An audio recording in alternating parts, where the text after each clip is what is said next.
ఈ ఘటనకు తీవ్రంగా స్పందించినటువంటి పత్తికొండ బార్ అసోసియేషన్ న్యాయవాదులు గత కొద్ది రోజులుగా ఆందోళన చేస్తున్నప్పటికీ మరి ఈ చిప్పగిరి ఎస్ఐ పైన అయితేనేమి పత్తికొండ ఎస్ఐ పై అయితేనేమి సస్పెండ్ చేయాలని డిమాండ్ చేశారు. అదేవిధంగా వాళ్ళ మీద న్యాయస్థానంలో ఫిర్యాదు చేయాలని కూడా నిర్ణయించుకోవడం జరిగింది. అయినప్పటికీ రాష్ట్ర ప్రభుత్వం మేము న్యాయవాదుల సంఘంగా ఆదోని భార్య అసోసియేషన్గా కూడా మేము తీవ్రంగా ఖండిస్తున్నాం. మరియు ముఖ్యంగా సురేష్ గారు స్పష్టంగా ఒక వీడియోలో మరి జరిగిన ఘటనను ప్రచారం అయిన తర్వాత కూడా రాష్ట్ర వ్యాప్తంగా ఈరోజు న్యాయవాదుల పరంగా అట్లాగే న్యాయ వ్యవస్థ పరంగా స్వతంత్రతని దెబ్బతీస్తూ ఈరోజు పోలీసులు జోక్యం చేసుకుంటే మరి ముఖ్యంగా జిల్లా సూపరింటెండెంట్ పోలీసులు వారు ఏం చేస్తున్నారని మేము పూర్తిగా ప్రశ్నిస్తున్నాం.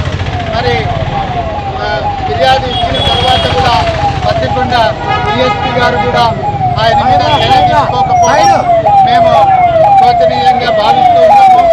మరీ ముఖ్యంగా మొత్తం ఇది న్యాయ వ్యవస్థలో జోక్యంగా భావిస్తూనే న్యాయ వ్యవస్థ స్వతంత్రతను కాపాడుకోవడానికి మరి రాష్ట్రంలో ఉన్నటువంటి అన్ని బార్ అసోసియేషన్లు కూడా ఈరోజు రాష్ట్ర హైకోర్టు ప్రధాన న్యాయమూర్తి గారికి ఫిర్యాదును ఈమెయిల్ ద్వారా పంపాలని కూడా ఒక ప్రతిపాదన వచ్చింది.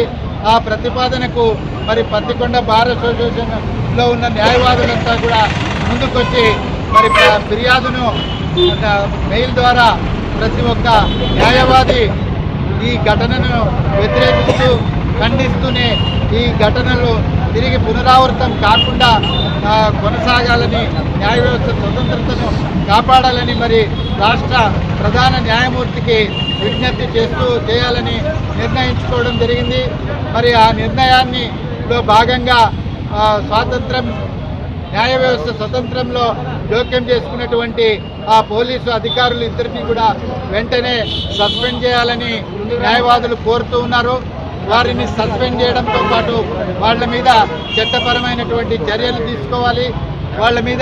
వాళ్ళకి సహకరించినటువంటి న్యాయ వ్యవస్థలో భాగమైనటువంటి వారు కూడా ముందుకు బాధ్యులే అని చెప్పేసి మేము భావిస్తున్నాం. వారందరి మీద పూర్తి స్థాయి న్యాయ విచారణ జరిపి వాళ్ళ మీద చట్టపరంగా చర్య తీసుకున్నప్పుడే ఈ న్యాయ వ్యవస్థను కాపాడుకున్న వాళ్ళమైతాం. లేకపోతే ఈ ప్రజాస్వామ్యంలో ఉన్నప్పటికీ మనం ఈ ప్రజాస్వామ్యాన్ని కాపాడుకోవడంలో భాగంగా న్యాయవాదులందరూ కూడా మరి ఈరోజు తమ నిరసనని గత 6-7 రోజులుగా కొనసాగిస్తున్నా కూడా రాష్ట్ర ప్రభుత్వం స్పందించాలి. జిల్లా కలెక్టర్ గారు స్పందించి మరి ముఖ్యంగా మరి పోలీసు వ్యవస్థ మీద చర్య తీసుకోమని కూడా ఆదేశించాలని కోరుకుంటూ ఈ పత్తికొండ బార్ అసోసియేషన్ నిర్వహిస్తున్నటువంటి ఈ నిరసనను మేము మానవ హక్కుల వేదికగా నా పేరు యూజీ శ్రీనివాసులు, రాష్ట్ర ఉపాధ్యక్షుడు మానవ హక్కుల వేదిక ఆదోని. కాబట్టి ఈ ఉద్యమానికి మా ఆదోని బార్ అసోసియేషన్ తరపున కూడా పూర్తి స్థాయి సంఘీభావాన్ని తెలియజేస్తూనే మీరు ఏదైతే ఉద్యమాన్ని కొనసాగిస్తారో ఆ ఉద్యమాన్ని మునుముందుకు తీసుకుపోవడానికి మా వంతు బాధ్యతగా మేము మీకు అండగా ఉంటామని తెలియజేస్తూ ముగిస్తున్నాం.